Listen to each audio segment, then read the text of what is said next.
Shivanshu recording studio बानावर बिशुनगंज।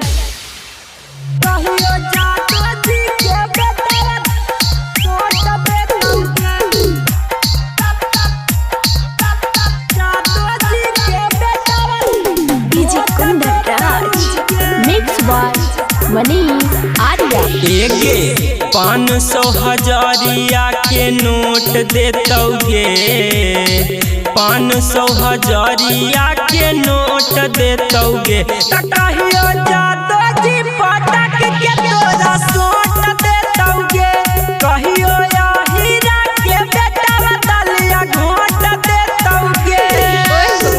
कहमी त तोरा दल मोट देतौगे, कहमी त तोरा दहला मोट देतौगे। त कहियो जादो जी के बेटा धर के सोट देतौगे, कहियो या हीरा के बेटा बदलिया घोट देतौगे। अच्छा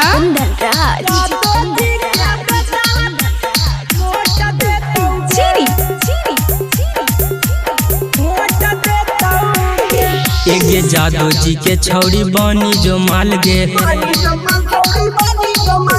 दूधे से रोज रोज करहे नेहाल गे।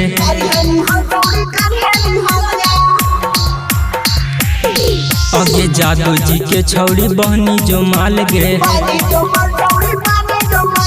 दूधे से रोज रोज करहे नेहाल गे।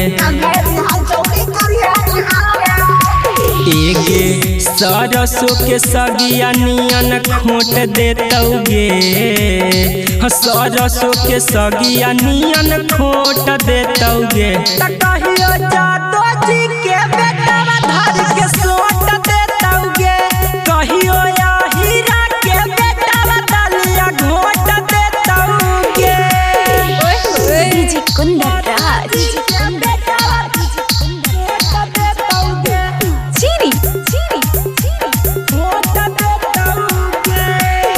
एगे जादो जी के काहे करही माना,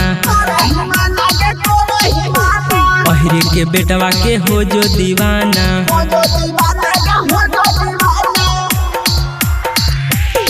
एगे जादो जी के काहे करही माना,